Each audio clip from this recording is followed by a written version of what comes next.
Have you ever delivered a project perfectly on time, but yet still ended up with an unhappy client or frustrated stakeholders? If that's ever happened to you, the problem wasn't your technical delivery, it was stakeholder management. In today's workplace, the difference between projects that succeed beautifully and ones that quietly implode almost always comes down to how well you handle the people involved, not just the tasks. Today, I want to walk you through a practical, step-by-step framework that top performers use to turn stakeholder management from a source of stress into a genuine career advantage. So let's start with the basics. A stakeholder is anyone who can influence your project or will be affected by its outcome.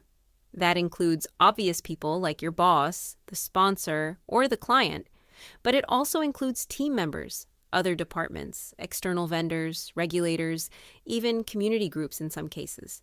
If they care about what happens or have the power to help or hurt progress, they're a stakeholder. Most project failures aren't caused by poor technical work. They happen because of human factors, mismatched expectations, key people who were never properly consulted, information that didn't reach the right person at the right time, or simply voices that were ignored until they became loud problems. The good news? You can prevent most of these issues with a clear, repeatable system. Here's the 5-step framework that professionals rely on.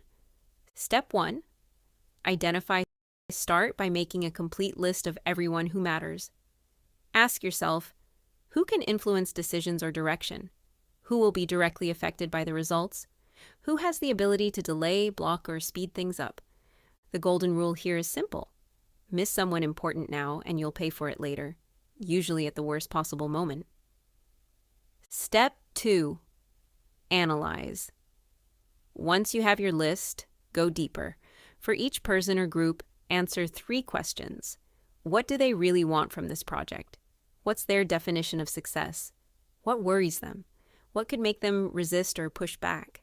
How much actual power do they have to shape or stop what you're doing? This isn't guesswork. It's strategic intelligence gathering that lets you anticipate problems instead of reacting to them. Step 3. Prioritize. Not every stakeholder deserves the same amount of your time and energy. A very effective way to decide who gets what level of attention is the classic power interest grid. People with high power and high interest leads to manage them closely. Frequent updates, personal attention, two-way dialogue. High power but low interest arrow keep them satisfied. Give them just enough information so they stay comfortable but don't overwhelm them. Low power but high interest implies keep them informed. Regular updates so they feel included and don't become surprised or upset later. Low power and low interest implies simply monitor. Minimal effort unless their situation changes. This one matrix saves you hours of wasted communication and dramatically improves where you focus your energy. Step 4.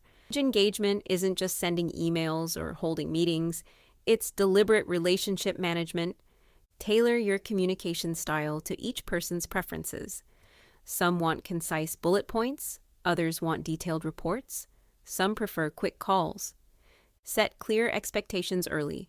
Agree on goals, timelines, what done looks like before major work begins. Provide regular, predictable updates based on their priority level. And above all, no surprises. Never let a stakeholder hear important news from someone else or discover a problem after it's too late to fix easily. Early transparency turns potential critics into allies. Step 5. Monitor and adapt. Stakeholders aren't static. Power shifts, new people appear, priorities change mid-project. Build in quick check-ins. Has anyone's influence grown or shrunk? Are new stakeholders emerging? Are early concerns getting better or worse? Treat your stakeholder plan as a living document. Review and adjust it regularly so you're always working with current reality. Let me share a quick real-world example many people recognize. Picture a company rolling out new internal software. The project team informs every staff member, runs training sessions, sends newsletters, but they never properly involved the IT leadership during planning. What happened next was predictable. Last-minute technical blockers, security objections, compatibility issues, angry escalations to executives. A supposedly simple rollout turned into months of delay and frustration, all because one critical stakeholder group was overlooked. That is exactly what poor stakeholder management looks like. The professionals who consistently deliver smooth projects do things differently. They map stakeholders before the project even kicks off formally. They lock in shared expectations early. They treat communication and influence as strategic leadership tools, not administrative chores. When you master this skill, several things happen. Projects run smoother with fewer surprises and less conflict. Your reputation grows as someone who can handle complexity and still deliver results. And over time, leadership opportunities start coming your way because organizations desperately need people who can align diverse groups and keep initiatives moving forward.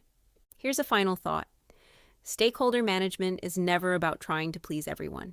It's about professionally managing expectations and influence so the project has the best possible chance of succeeding. Get this right, and you don't just complete projects, you lead them. If these ideas resonated with you, I'd love to hear about your own stakeholder challenges in the comments. What's the toughest stakeholder situation you've faced so far? Drop it in the comments below. And if you want to learn more about practical workplace skills like this, make sure to like and subscribe so you don't miss the next one. Thanks for watching.